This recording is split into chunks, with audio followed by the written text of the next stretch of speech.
기업 입장에서는 운영과 비용의 측면 때문에 채용을 공채로만 꼽는 것에서 벗어나서 상시, 인턴 채용, 계약직, 파견직까지 골고루 채용이 벌어지고 있는 이 상황에 뛰어드는 자유 경쟁 상황 속에서 우리가 지금 채용 계획에 들어왔다라고 이해하시면 좋을 것 같습니다.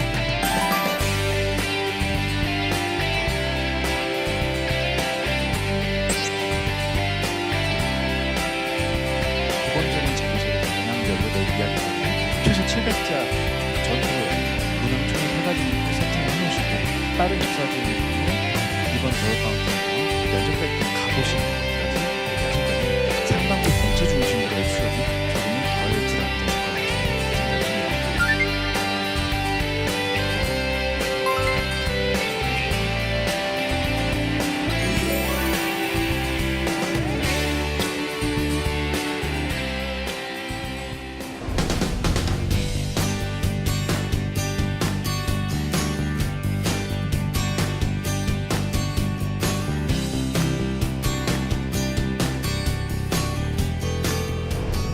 네, 안녕하세요. 반갑습니다. 2019년 취업 대비 특강 방학을 잡아라 강의 진행을 맡은 강사 차재원이라고 합니다. 그동안 대한민국 기업들은 화면에 보시는 바와 같이 2000년대 후반부터 약 10년 가까이 다양한 중심의 채용들을 이어왔습니다. 지금 이 순간에도 스펙 중심의 채용을 하는 기업들이 일부 있습니다. 저희가 일일이 특정 기업을 열거해 드리긴 어렵겠지만 그 해당 기업의 특징상 우리가 특정 기업이 요구하는 수준만큼 준비를 해야 되면 뭐 틀린 말은 아닙니다. 하지만 점차 스펙보다는 스펙 외적인 직무 능력에 초점을 두고 사람을 채용하는 형태로 변화하고 있습니다. 지금 이 중엔 나 알고 있는 얘기인데 왜 자꾸 저렇게 어렵게 해? 라는 표정도 한 두 분 정도 계신데요. 이게 시작이니까 가볍게 얘기하는 겁니다. 뒷부분 가면 좀 약간 당황스러우실 수도 있습니다. 문제는 직무 중심 능력을 감안한다고 해서 경험 기반으로 사람의 능력을 확인하는 이런 NCS 기반의 자기소개서나 면접 질문들이 점차 늘어나고 있는 추세입니다.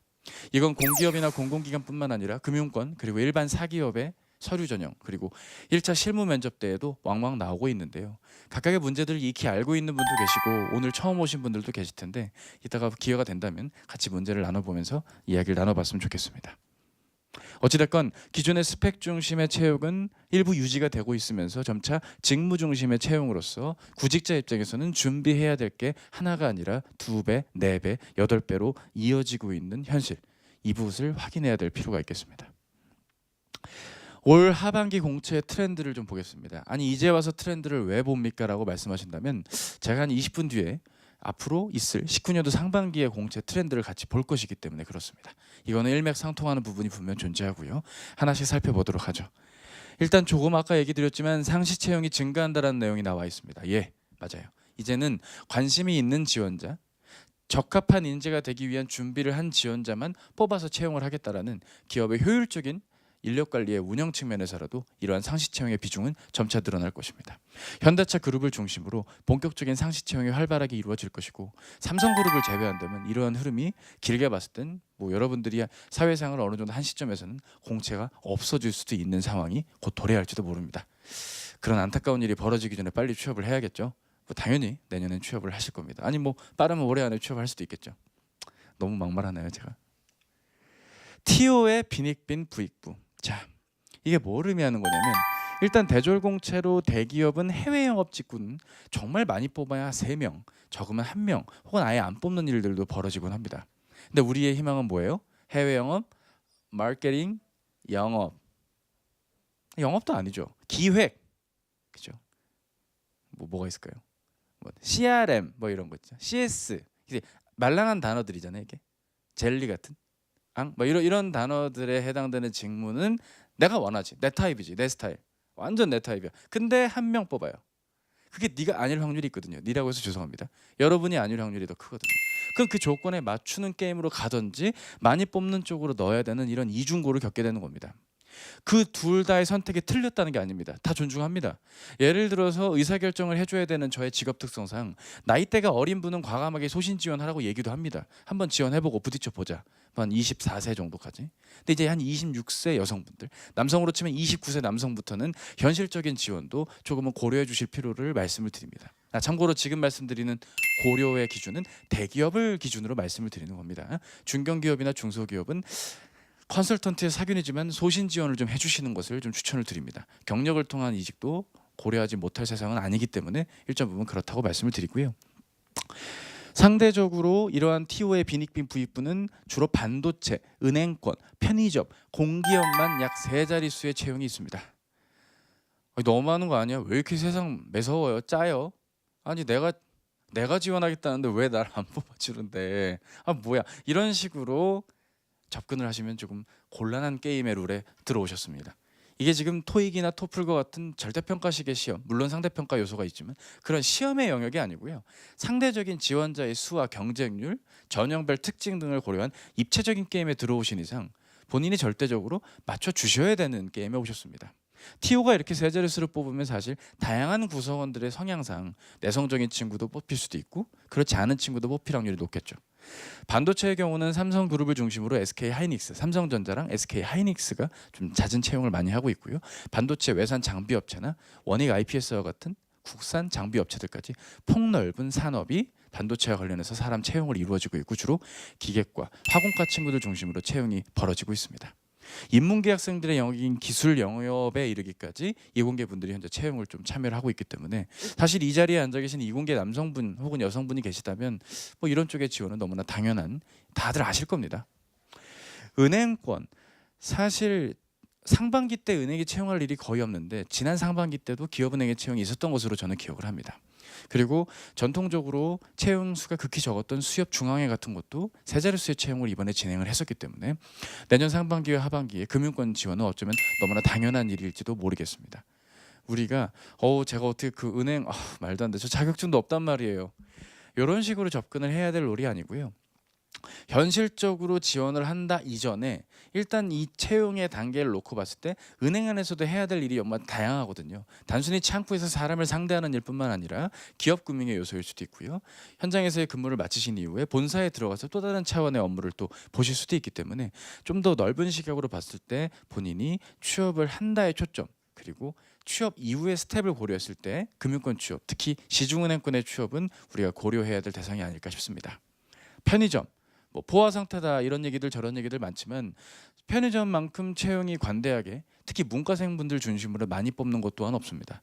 스펙을 보내 안 보내 영역 이전에 입사한 이후에 오래 다니냐 안 다니냐의 문제를 볼 뿐이지 사실 채용에 좀 관대하게 많은 채용을 좀 하고 있는 편이기 때문에 특히 인문계 학생들 특히 여성 구직자분들 중심으로 많은 지원이 현재 있고 있습니다. 단순히 편의점을 다녀온 후기 느낌으로 자기소개서를 적으면 안 되고요. 정말 다양한 경로로 고민을 좀 해주셔야 될 만큼 경쟁이 많이 치열합니다. 최근 미니스톡 같은 경우 뭐 매각 이슈가 있다 하지만 미니스톡까지 포함해서 크게 4개 회사가 공채 시장에서 사람을 채용을 하고 있고 평균 30명에서 많게는 80명, 90명까지 채용이 이루어지고 있습니다. 우리가 무시해서는 안 될 영역이라고 보고요. 여러분들이 전통적으로 희망하시는 특히 여성 구직자분들이 백화점이나 오프라인 마트 혹은 뭐 온라인 몰이나 홈쇼핑의 MD 직군들을 많이 희망하시는데 그런 회사에서의 영업은 평균 많아야 10명, 적으면 3명 정도 채용이 있기 때문에 그런 것과 비교한다면 확실히 우위에 있는 채용의 어떤 요소를 갖추고 있는 회사, 업종이 아닐까 싶습니다. 공기업, 뭐 말씀 더 안 드려도 충분히 이해되시죠? 체험형 인턴조차 경쟁이 치열해지는 요즘입니다. 확실히 공기업에 대한 안정성 그리고 불확실성에 있는 이 세상에서 구직자분들, 우리 청년분들이 확실히 좀 안정적인 생활을 고려했을 때 공기업 취업만한 게 없다라고 인지를 하시는 게 문제인데요. 이제 문제가 왜 문제냐면 NCS 전형과 필기고사 준비가 좀 어느 정도 돼야 되는데 그 전형에 대한 이해도가 좀 떨어지거나 익숙치 않은 분들 결국 이게 좀 공부머리가 일정 부분 필요하다는 좀 안타까운 일이 사실이 있거든요. 그런 부분이 약한데 본인이 상황상 어쩔 수 없이 취업을 해야 된다? 그러면 전형에 대한 대비를 좀 더 본격적으로 해줘야 되는데 자꾸 그냥 좀 지엽적인 무슨 기업 분석이라던가 자기소개서 쓰는 법 이런 좀 방법 정도에 좀 집착을 하시는 경향들이 좀 보이고요. 주로 취업 장수생분들, 구직 활동을 1년 6개월 이상 하시는 분들이 공기업 취업이나 공공기관 취업을 조금 편파적으로 진행을 하시는 부분들 좀 좁은 범위로만 취업 준비를 하시기 때문에 딜레마가 많이 쌓여 있습니다. 좁은 범위로 준비한다는 건 가산점에 집착해서 자격증을 취득하는 행위를 의미하는데요. 문제는 자격증도 자격 나름입니다. 대표적인 게 사실 커말이죠. 커말을 따지 말라는 게 아니라 커말만큼이라도 좋으니까 가산점을 확보해야 되는 분이라면 따야 되는 게 좋겠죠. 하지만 그거 이전에 자기소개서에 쓸 요소 이를테면 공기업 중에도 자기소개서를 안 보는 기업들, 즉 적부를 따지는 기업에 넣는 건 상관없지만 적부를 따지는 기업들도 있거든요. LH라든가 무슨 건강보험공단 이런 데는 서류가 거의 8배수에서 10배수 정도 기준이 있기 때문에 서류를 조금만 잘 쓴다면 가산점의 영역을 뛰어넘을 수 있을 만큼의 그런 강점도 분명 갖기 마련인 건데, 그런 부분에 대한 영역보단 내 눈앞에 보이는 조금은 눈앞에 있는 것들을 좀 집착하다 보니까 뭔가 취업이 내 손에 안 잡히는 것 같고, 돈이 나가는 것 같고, 비용이 나가는 것 같고, 시간이 뭐라고 할 것 같아요, 나가는 것 같은 게 벌어지니 좀 정체가 되고 힘이 드시겠죠. 또 그리고 토익 점수가 낮고 영어 점수가 딸리는데 인천국제공항 같은 데 가시고 싶은 분들 계세요. 토익이 거의 만점자들이 지원하는 막 그런 좀 기이한 일들이 벌어지는 곳이거든요. 본인이 예를 들어 토익이 800이에요. 지원할 수는 있겠죠. 하지만 또 이게 뚫기가 좀 쉽지가 않은 그런 상황이거든요. 그러니까 본인이 좀 타이밍에 맞게 공기업도 공기업 나름, 공공기관에도 좀 지원을 해보는 좀 다양한 경로의 지원들이 필요한데 어느 정도 곤란함이 겪는 요즘이겠죠. 그리고 이제 우리가 좀 우리를 헷갈리게 하는 것 중에 하나가 바로 AI 채용 같은 게 지금 현재 화두가 되고 있죠. 적어도 분명히 말씀드리지만 여러분이 내년 이맘때까지 취업하는데 그렇게 엄청나게 큰 영향을 주지는 않을 겁니다. 하지만 내후년부터는 보다 더 본격화되고 어려워질 요소를 담고 있는 채용의 전형 형태이기 때문에 우리가 마냥 무시할 수만은 없는 영역입니다. AI 기계 앞에서 내가 답변을 하는 형태가 아니고요. AI는 어디까지나 특정 면접자의 답변, 특정 자기소개서의 내용을 보고 이 지원자의 유형과 성향을 분석을 해주고, 이 지원자는 대개 이러한 내용의 진실성을 담고 있는 것까지 골고루 폭넓게, 그리고 적합도 여부까지 고려할 수 있는 그런 다양한 부분들의 시간을 줄여주는 역할을 하는 게 AI의 특징입니다. 뭐 모르죠. 한 5년 뒤에 AI 기기 특강을 저희 카메라 앞에서 할 날이 올 수도 있는 것입니다. 더 끔찍한 이런 세상이 펼쳐지기 전에 빨리 우리가 좀 취업을 하는 게 좋을 것 같습니다. 다소 비약적인 얘기까지 포함을 하더라도 우리는 이렇게 특이한 4가지, 하지만 당연한 4가지 특징을 지난 하반기 채용 트렌드를 통해 확인할 수 있었습니다. 하나만 더 볼게요. 이거는 트렌드라기보단 너무나 당연한 거라서요. 결국 시간이 거듭될수록 직무 적합도가 중요하다라는 걸 우리가 알아야 된다는 것이고, 그게 어떤 내용인지 조금 더 살펴보도록 하겠습니다.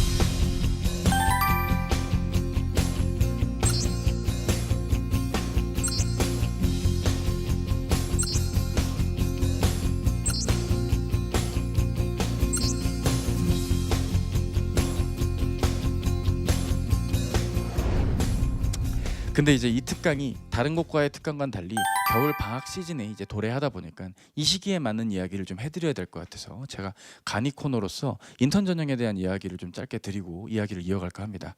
지금 이 중에는 직장 경력이 있는 분도 있지만 직장 경력이 없거나 근무 이력이 없는 상황에서 공백기가 8개월 이상 되신 분들이 분명 존재할 겁니다. 고개를 끄덕이는 분이 2분 계시니까 2분은 그럴 확률이 높겠네요. 죄송하고요. 이 시기를 그냥 전형별 대비만 해서는 안 됩니다. 무언가 조금이라도 내가 근무 이력이 확보될 수 있는 한 지원을 해서 조금이라도 취업의 가능성을 높이는 것 또한 중요하다고 할 수 있을 텐데요. 인턴 전형의 트렌드는 랜덤 게임이라고 좀 말씀을 드리고 싶습니다. 왜 이런 단어가 나오는지도 살펴보도록 하겠습니다. 이런 겁니다. 공채를 준비를 하시던 분이 취업이 안 되는 바람에 이 겨울 시기에 인턴 전형을 지원했어요. 내가 원치 않은 기업에 입사를 하고 최종 합격을 했지만 가지 않은 기업이 있을 만큼 본인의 면접이라던가 서류 전형에 강점이 있는 분이 인턴 면접 때 과감하게 또 떨어지는 일들이 또 비일비재하거든요. 실제로 인터뷰 기사와 내용들을 통해 봤을 땐 인턴 사원 선발과 정규직 전환 기준의 차이 등을 우리가 확인할 수가 있겠습니다. 실제로 스펙이라던가 외모와 같이 조금은 우리가 우려하고 카더라에 가까울 정도로 일부 기업들은 채용을 하는데, 특히 인턴 채용을 하는데 조금은 보수적인 접근을 하는 게 사실입니다. 하지만 일단 인턴을 뚫고 나면 그 안에서 어떻게 적응하시고 일하시는지에 따라 또 전환이 또 되는 부분이 있기 때문에 본인이 조직 적합도가 있다라고 판단되거나 협업이라던가 문제 해결과 같이 말단 구성원이 주니어급이 할 수 있는 강점의 직업기초 역량을 좀 보유했거나 이에 해당될 만한 경험이나 분위기, 태도를 안고 있는 상황의 분이라면, 물론 이렇게 질문 드리면 다 있다고 하겠지만 있는 분이라고 한다면 차라리 인턴 전형을 통해 조금은 우회 전략이지만 취업을 하시는 것도 이 힘든 시기에 어느 정도 우리가 고려해야 될 부분이 아닐까라는 생각을 조금 해보게 됩니다. 일단 인턴은 크게 3개 업종을 통해서 우리가 확인할 수가 있습니다. 먼저 국내 대기업부터 보시죠. 대부분 채용 전제형으로 진행을 합니다. 물론 이 중에 전환율은 회사마다 다릅니다. 절반도 안 뽑는 경우가 있고요. 즉 10명을 인턴으로 뽑았는데 5명 정도만 정규직으로 전환을 하는 경우가 있고, 그렇지 않은 경우들도 있습니다. 공채로서 인턴을 뽑습니다. 즉 상시로 뽑기보단 공채 시즌에 꼭 그 인턴 공채 기간도 있거든요. 한 5월 정도 그리고 11월에서 12월 정도에 주로 공채 기간에 공채 스타일로서 인턴을 뽑는 게 특징입니다. 짧게는 2달에서 많게는 6개월까지 조금은 장기간에 걸친 검증을 한다는 게 또 특징이라 할 수 있겠습니다. 피부로 안 와닿으시겠지만 이를테면 LG전자 같은 경우 한국영업본부에서 주기적으로 영업관리 인턴을 뽑고 있습니다. 남녀 성비가 물론 남성이 조금 더 많긴 하겠지만 정말 골고루 채용이 있기 때문에 여성 구직자분들 중에 조금은 채용에 비수기를 할 수 있는 봄 시즌 4월 말 5월 초에 과감하게 좀 지원을 해보셔야 됩니다. B2B 영업에 가까운 쪽의 일들을 좀 한 달 동안 일을 해보고요. 2주 동안 과제 수행식으로 진행을 하여 최종 전환을 하는 게 인턴 면접의 특징이라고 할 수 있습니다. 전체적으로 무언가 과제를 받아서 그 안에서 성과를 내면 그 성과에 따라 채점이 매겨지고 거기에 맞게 전환이 되는 게 특징이고요. 내가 전형에 대한 대비가 좀 약한 분들, 즉 임원 면접과 같이 최종 면접 같은 데서 약점이 있는 분들은 꼭 이런 인턴 전형을 통해 국내 기업에 입사를 좀 우회해서 하시는 것 또한 일정 부분 필요하다고 할 수 있겠습니다. 최종 전환형 면접과 공채 스타일의 최종 면접은 분명 성격이 다르거든요. 이미 평가가 끝난 상태에서 확인을 하는 면접이 전환형에 가까운 면접이라면 공채는 내가 모르는 분 앞에서 그날 하루 내 모든 걸 보여줘야 되기 때문에 전형에 대한 약점이 있는 분일수록 인턴 지원을 통해 국내 대기업 입사를 고려해 보시는 것도 어쩌면 이런 시기에 꼭 필요한 전략이 아닐까라고 저는 생각을 합니다.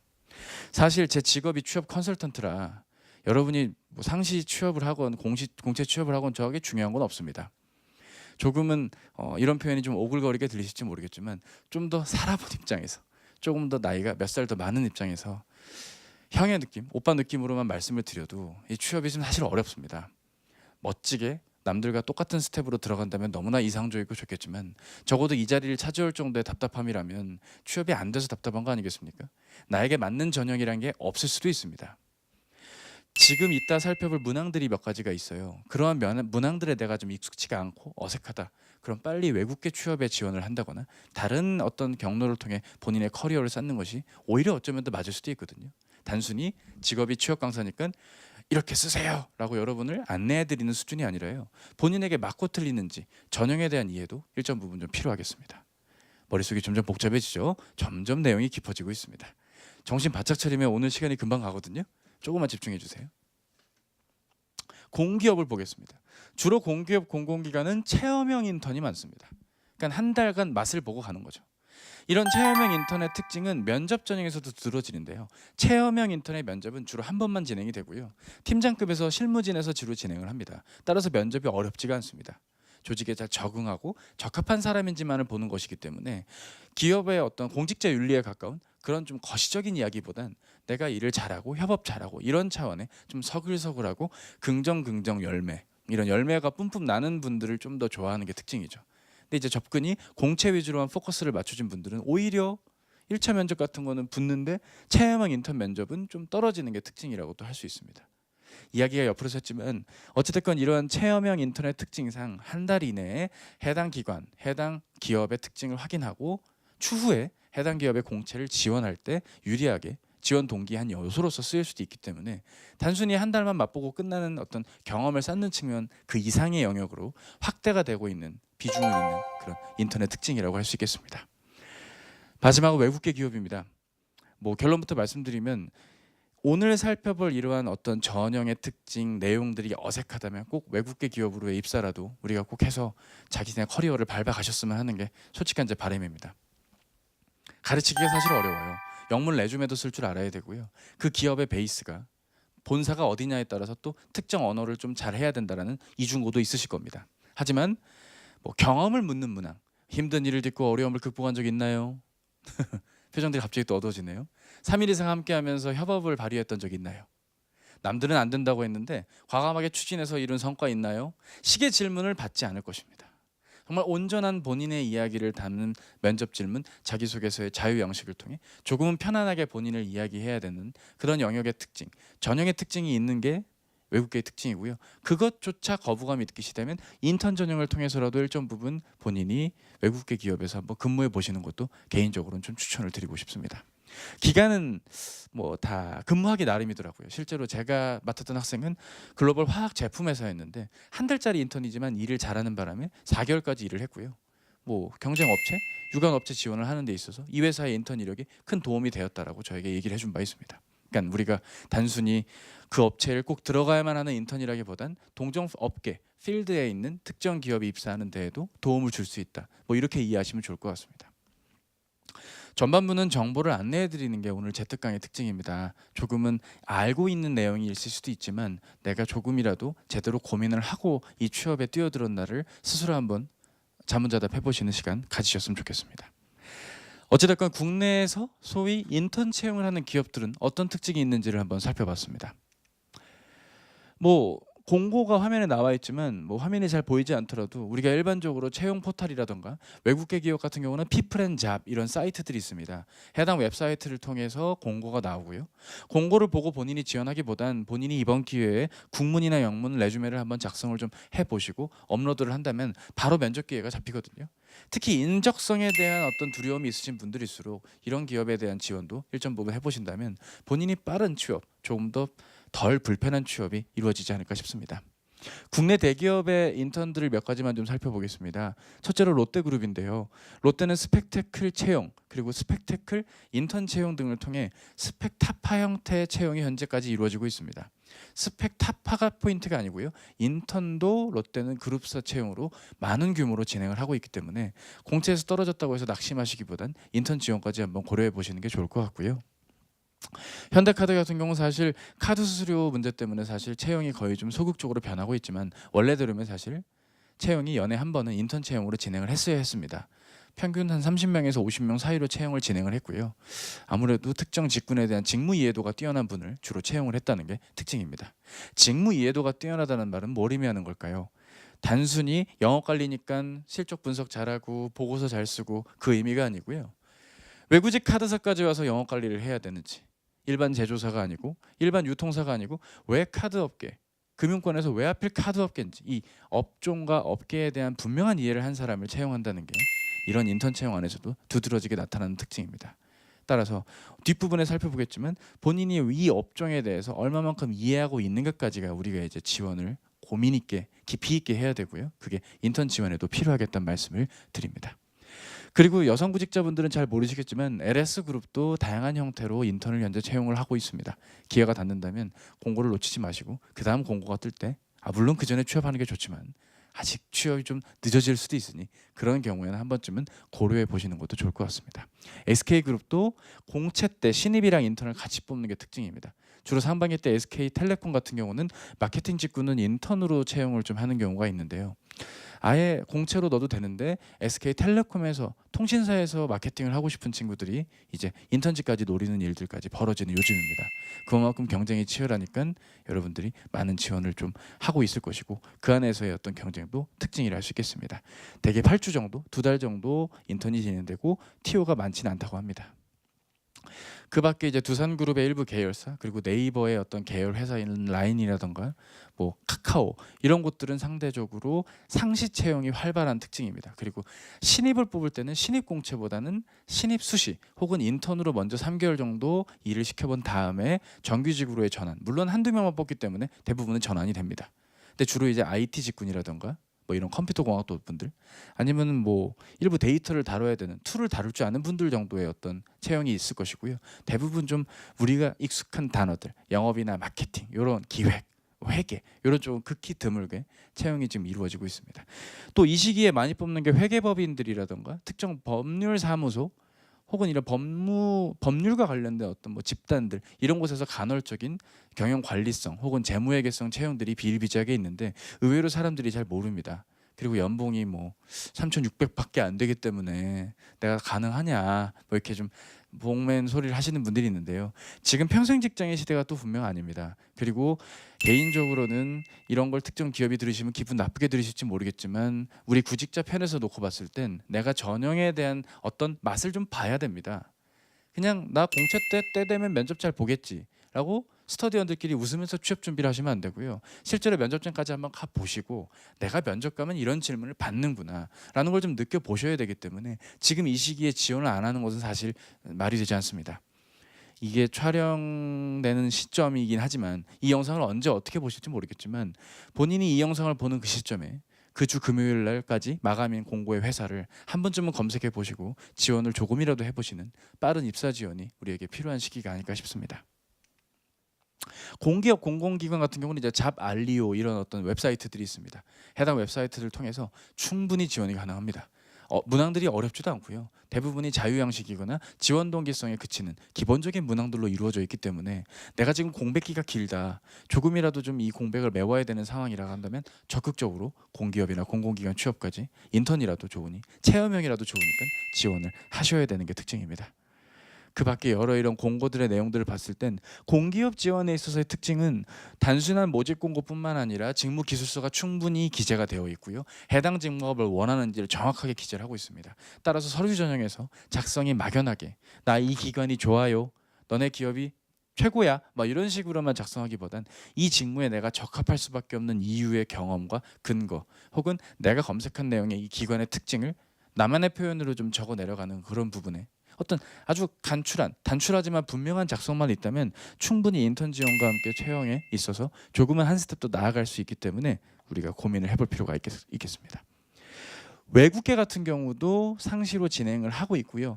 조금 전형이 좀 독특한 곳들도 일부 있습니다. 세일즈 면접을 진행하는 곳들도 일부 있겠지만 우리가 알아야 되는 건 단순히 이런 데까지 내가 뭐 취업을 해 라고 그치지 마시고요. 과감하게 한번 좀 서칭을 해보시고 본인이 찾는 만큼 답이 나오는 게임입니다. 그래서 외국계 취업도 절대 놓치지 않으면 안 된다는 걸 좀 말씀을 꼭 드리고 싶습니다.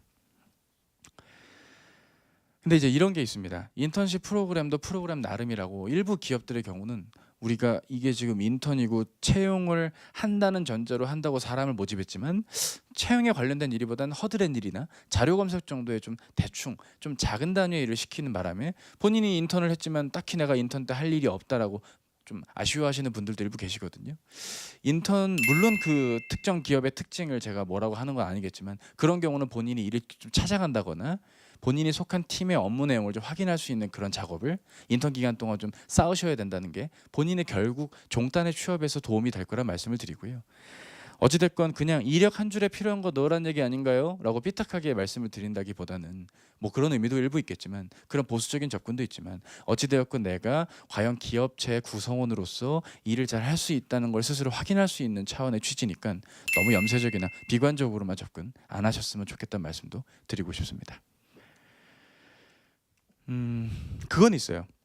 취업이 하도 안 되니까 인턴 지원까지 이제 무작위로 하시는 분들이 계세요. 이제 이런 말씀을 듣고 또 뭔가 좀 불타오르죠, 그죠? 조금 이게 뜨거워질 거예요. 그래, 결심했어. 지원해보자 하고 지원을 했는데 안 돼요. 이게 또 생각만큼 안 돼요. 이렇게 했는데도 안 되는 건 이제 정말 전형에 대한 대비가 부족하거든요. 오늘 제가 드리려는 이야기의 취지이기도 하고요. 하다못해 인턴 전형인데도 서류가 떨어져요. 이건 전형에 대한 대비가 정말 부족하니까 벌어질 수 있는 일이거든요. 그럼 거기에 맞게 본인이 좀 준비를 해야 되는데 여기서 이제 본인이 좌절을 합니다. 번아웃이 생기고 갑자기 여행을 떠나죠, 그죠? 최근에 제 학생 중에 이제 또 6번째 최종 탈락한 친구가 프랑스에서 카톡이 하나 왔더라고요. 에펠탑 앞에 사진을 찍었다고 왔는데 합성인 줄 알았어요. 너 지난주에 면접 봤더니 네, 탈락이래요. 그래서 비행기 끊었어요. 그래요. 뭐 개인의 힐링은 뭐 제가 뭐라 할 건 아니지만 지금 이럴 때일수록 빨리 취업을 한 다음에 좀 가도 늦지 않을 텐데 하는 좀 아쉬움은 사실 있습니다. 이렇게 해서 모든 거를 소진하고 휘발시켜야만 이게 뭔가 채워지는 그런 게 아니고요. 빨리 합격을 해야만 본인이 온전한 본인으로 다시 사회생활을 할 수 있는 부분이기 때문에 좀 번아웃 되진 않으셨으면 하는 마음이 좀 있고요. 어찌됐건 우리가 알아야 되는 건 내년 상반기에도 앞서 말씀드렸던 트렌드와 큰 차이는 없을 것이다. 그리고 인턴 전형까지 이번 겨울에 밟아주신다면 앞으로 있을 상반기 혹은 그 이후의 공채에 있어서 조금은 나은 결과가 우리를 찾아올 것이라는 걸 말씀을 꼭 드리고 싶습니다. 특히 동그라미 2번과 동그라미 3번, 4번 요 세 가지는 주목을 해야 됩니다. 일반적으로 상반기 공채는 하반기 공채보다 당연히 공채를 여는 회사가 적습니다. 그리고 그나마 공채를 여는 회사 또한 TO가 적습니다. 같은 직무여도요 인원을 좀 덜 뽑게 됩니다. 이미 하반기 때 충분히 인원을 뽑았는데 상반기 때 결혼이 있지 않고서야 동일한 비중의 인물을 똑같이 뽑지는 않습니다. 뭐 통상적으로 수치화할 수는 없지만 뭐 60-70% 정도 평균 그렇게 보시면 됩니다. 역으로 말하면 한 명 뽑는 직무였다 채용이 없을 확률이 있겠죠, 상반기 때. 그럼 또 1년을 기다려야 되는 일이 있을 수도 있고요. 자, 마냥 밝은 얘기를 해드려야 되는데 점점 표정이 여러분들 어두워지고 있습니다. 그리고 반도체 업종이 화랑이었다가 좀 불황일 확률도 있다라는 얘기들 나오지 않습니까? 물론 내년 상반기엔 채용이 줄 거라는 전망도 있지만 저는 그렇게 비관적으로는 보지는 않습니다. 하지만 적어도 지금 이 자리에 앉아 계신 분들의 경우는 반도체 업종과 그렇게 연관이 있어 보이는 분들은 없는 것 같습니다. 다들 이렇게 잘생기시고 예쁘시고 멋지셔서 뭐 그래요. 아무튼 무슨 얘기인지 모르겠네요. 공기업 같은 경우도 채용 비리의 이슈라든가 여러 가지 문제들이 이제는 발생되지 않을 것이기 때문에 작년에 적재되었던 채용의 티오가 일부터 풀릴 가능성도 있습니다. 따라서 우리가 단순히 나 무조건 인사, 나 무조건 총무, 회계 이렇게 획일하든 내 마음 가는 대로만 지원을 하는 것이 그래요. 100번 양보해서 하반기 때는 많은 채용이 있기 때문에 통할진 몰라도 적어도 내년 상반기 공채를 생각하시는 분들이라면 그렇게 좁은 접근을 했을 때는 정말 전형에 대한 이해도를 깊게 갖추고 제대로 쓰지 않을 거면 취업이 좀 더 어려울 수 있겠다라는 말씀을 드리고요. 본인이 깊이를 더하시든지 아니면 이 상태의 깊이에서 외연을 넓혀서 지원을 하셔서 조금이라도 합격의 확률을 높이는 걸 추천을 좀 드리면서 이야기를 좀 이어가 볼까 합니다. 필기와 인적성 고사의 변별력이 점차 높아지고 있다는 걸 꼭 좀 말씀을 드리고 싶습니다. 제가 전에 있었던 CJ 그룹의 하반기 인적성 시험이 이를 대표적으로 할 수 있는데요. 전체적으로 좀 쉬웠다는 평을 받았던 회사의 인적성 문제가 굉장히 어렵게 출제됐다. 굉장히까지는 아닙니다, 사실. 이전보다는 난이도가 좀 올라갔기 때문에 왜냐하면 서류는 좀 많이 붙여주는 분위기로 점차 지금 기업체들이 나아가고 있거든요. 그나마 정량화된 기준으로서 사람을 좀 커트하는 데 있어서 커트라는 표현은 그렇지만 좀 걸러냄에 있어서 이 인적성 고사 혹은 공기업으로 치면 필기 고사가 변별력이 있다라고 판단들을 하는 것 같습니다. 금융권의 경우는 아직도 금융 논술을 보는 것들도 일부 있고요. 따라서 우리가 이러한 변화 속에서 중간 단계에 있는 필기나 인적성 고사에 대한 대비가 일정 부분 필요하겠습니다. 평소 우리가 좀 공부를 하고 준비를 하셔야 됩니다.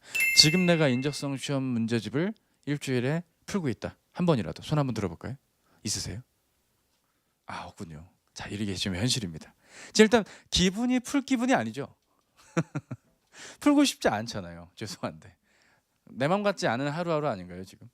그럼 원래 지금 이럴 때 유형변 문제집 무슨 15대 문제집, 10대 문제집을 사서 하루에 한 4페이지라도 좀 풀어주셔야 되거든요.